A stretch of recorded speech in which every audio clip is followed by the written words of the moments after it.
Então, gente, estou aqui com este tema bombástico e antes de começar, eu gostaria de esclarecer algumas coisas. Primeiro, não acho que eu sou uma mãe perfeita, muito pelo contrário, eu acho que exatamente ter a consciência de que eu tenho muito para aprender é o que me ajuda a me apoiar totalmente em Deus e buscar socorro nele, porque tem hora que a gente não sabe o que fazer, né? Quem é mãe sabe, né? Então, não me acho uma mãe perfeita. 2, não quero que você se sinta julgada ou condenada por alguma coisa que eu vou dizer aqui. Por quê? Eu sei que isso pode acontecer porque o Satanás é sujo. O que eu vim fazer hoje é compartilhar aquilo que eu tenho recebido de Deus, o que eu estou aprendendo com Ele. Comecei a tomar consciência de algumas coisas, como mãe. Então, eu acho muito importante e é isso que eu vim compartilhar com vocês aqui hoje, ok? Eu estava lendo o livro de Reis e é um livro, como alguns outros da Bíblia, que, cara, tem uma hora que cansa, sabe? Tem muita coisa interessante, mas você vê aquelas histórias se repetindo, e ele fez o que não agradava ao Senhor, questão dos altares de idolatria e bababá, umas histórias que você fala, cara, como pode repetir os mesmos erros? Mas enfim. E eu pedi ao Espírito Santo, Senhor, me dá uma revelação, me dá uma luz sobre isso aqui. O que eu preciso absorver disso neste momento da minha vida? E o que saltou aos meus olhos, a partir daquele momento, foi o fato de que algumas mães, principalmente daquelas que os filhos fizeram, que os filhos, né? As mães dos filhos, dos filhos reis, sabe? Alguns reis lá na descrição, né? Ele tinha tantos anos e assumiu o reinado por tantos anos e a sua mãe era fulana de tal. Isso passou a me chamar a atenção, porque nem todas as mães são citadas assim na Bíblia, né? Só algumas que têm um papel que claramente precisa ser citado. Comecei a pensar por que essas mães são citadas, principalmente aquelas que os filhos tinham sido bons, que tinham feito o que agrada ao Senhor, que tinham tido um reinado que agradou a Deus, pelo menos por um tempo, ou a vida toda deles. E alguns que foram muito maus também tinha a mãe citada ali. E eu falei, Senhor, mas por que essas mulheres estão sendo citadas, essas mães? Algumas até eram avós. E o que veio ao meu coração, e eu creio que foi uma revelação, e eu quero compartilhar isso com você, caso você ainda não tenha pensado, não tenha visto isso, é que estas mulheres tiveram um papel fundamental, estas mães, avós, tiveram um papel fundamental no fundamento daqueles reis, na consciência de quem era Deus, no compromisso deles com Deus. E foi isso que eu entendi. E eu falei, cara, isso quer dizer o quê? Que nosso papel como mãe é totalmente relevante diante de Deus. Não, você não é mãe simplesmente para alimentar e manter o seu filho vivo. Porque isso já é um lucro, né? Principalmente no começo. A gente fica lá vendo se tá respirando ainda, né? Se tá respirando, a gente fica no lucro. Não, isso não ficou legal. Mas é verdade, a gente no começo fica com medo até da criança parar de respirar do nada. Então a gente fica ali, tá respirando, a gente põe ali a mão para ver se a criança tá respirando, porque no começo eles respiram tão rapidinho que você fala, meu Deus, parou, né? E aí a gente fica lá e acorda toda hora assustada para ver se a criança tá bem, se ela tá ali mesmo, se ela existe, enfim, é assustador. Eu entendi isso. Cara, aquelas mulheres tiveram um papel fundamental na consciência daqueles homens e alguns até meninos que se tornaram reis. E diante de Deus, o papel delas foi tão importante que o nome. Porque na Bíblia não existe vírgula, palavra. A pastora Teresa que fala isso, eu não vou saber falar direitinho, bonitinho, do jeito que ela fala. Mas não existe nada ali, nem uma vírgula, nem um ponto final, nem uma palavrinha que seja colocada por acaso. E aí, como eu passei a me atentar a respeito disso, eu passei a me atentar muito mais a respeito do compromisso que existe sobre a minha vida em dar esse fundamento aos meus filhos. Essa consciência de que aquilo que eles conhecem de Deus, primeiramente vai partir de mim. Ou seja, quanto mais eu conheço, mais eu os levo a conhecer de Deus, e isso vai ser fundamento para a vida deles. Você entende a responsabilidade que nós temos? O fato de você cuidar da sua vida espiritual abençoa não só a sua vida, mas abençoa a sua casa e principalmente a vida dos seus filhos. Olha, arrepiou até. Mas é verdade, gente. E eu não tinha me atentado a isso.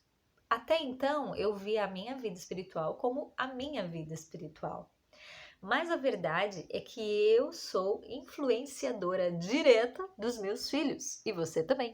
Ou seja, Deus considera demais quem você é e aquilo que você vai ser nele para trabalhar o propósito que ele tem na vida dos teus filhos. Você já pensou nisso, gente? Eu sei que isso é profundo e eu sei que isso gera uma responsabilidade ainda maior. Se você ainda não tinha pensado nisso, como eu passei a pensar, né? Eu sei que assim, falando isso, algumas vezes eu falo, meu Deus, e agora? O que eu faço com essas crianças? Calma, calma, minha amiga. Isso é natural. Deus já contava com quem você é, até mesmo com os seus defeitos, para que o propósito dos seus filhos tomasse o rumo que tem que tomar, entende? Então, calma, sem pânico, não criamos pânico, ou como eu dizia assistindo Chave, não criamos cânicos.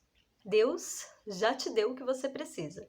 E aquilo que você ainda não tem é o que você precisa. Peraí, calma. Não vamos confundir nada de matemática, calma. Uma das partes principais do meu propósito, o propósito que Deus tem para minha vida, é o de ser mãe. E dentro disso, de ser mãe, Ele tem forjado o meu caráter, tem me tornado uma pessoa mais resiliente, mais forte, tem acrescentado mais sabedoria e discernimento daquilo que eu conheço até mesmo a respeito dele. Então, cara, a maternidade tem muito mais a acrescentar na sua vida, muito mais do que a gente consegue concluir a respeito. Uma outra coisa dura, uma das principais, uma das que a gente conhece, logo entende de cara, é que os nossos filhos são muito mais sinceros do que muito espelho. Sim, porque aquilo que você não quer admitir a seu respeito, ele vai imitar você nisso, sabe? Sabe aquela coisa que começa a te irritar? Quando você, olha, tem uma situação, eu lembro de uma vez que eu briguei com a Heloísa, eu chamei a atenção dela de uma forma muito dura, porque ela tava com mania de fazer assim.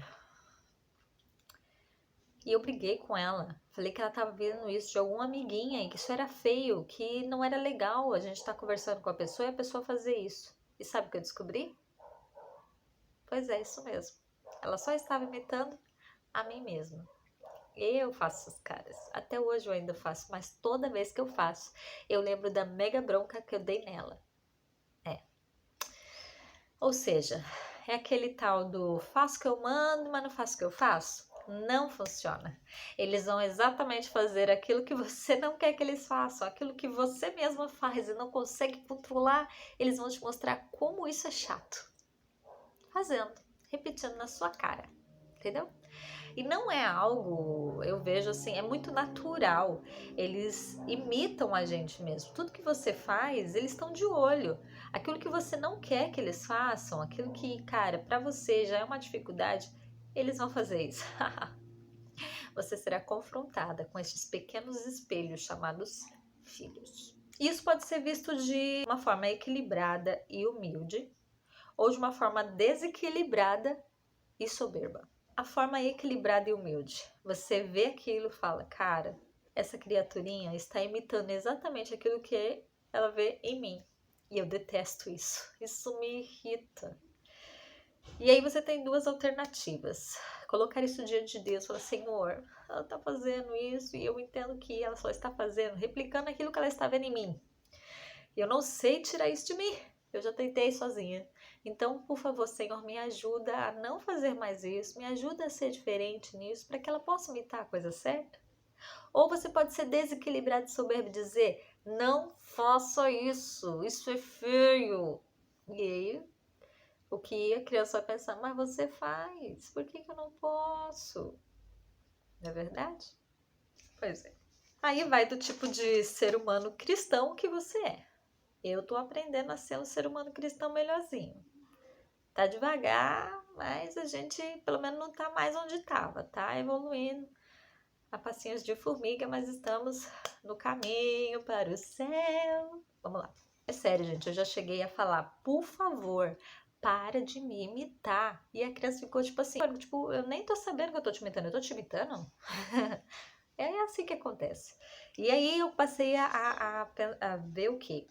Que até eu ainda imitava minha mãe. Algumas coisas que minha mãe faz, minha mãe fala, eu faço e falo também. Coisas que eu não curtia que minha mãe fazia e falava. Eu continuava fazendo. E aí, a partir destes pequenos espelhos diante de mim, que eu não tenho um só, eu tenho 3 espelhos, eu passei a ser muito mais confrontada. Então, como são 3, uma hora vai dar certo, né? Eu vi até alguns estudos psicológicos, não é psicológico, os estudos de psicologia. Sabe aquele momento de fazer o que eles estão fazendo, de dar aquela atenção, sentar no chão e brincar mesmo. É naquele momento que aquela criança que você carrega, porque você vai carregar aquela criança que você foi um dia para sempre dentro de você, as feridas que aquela criança carrega, porque isso é outro ponto fundamental que nós precisamos entender. Todo mundo tem trauma, gente. Todo mundo tem algum trauma e por mais que a gente tente ser boas mães, em algum momento a gente vai falhar. Isso é fato. É claro que tentando acertar a gente vai falhar menos, mas quando a gente não tá nem aí para acertar ou errar e simplesmente faz o que dá na telha, faz o que é confortável, a gente vai errar mais ainda. Então, ter a consciência de que a gente precisa dar o nosso melhor, precisa evoluir como ser humano para ajudar aquele serzinho a virar um ser humano que saiba lidar com a vida, melhor será.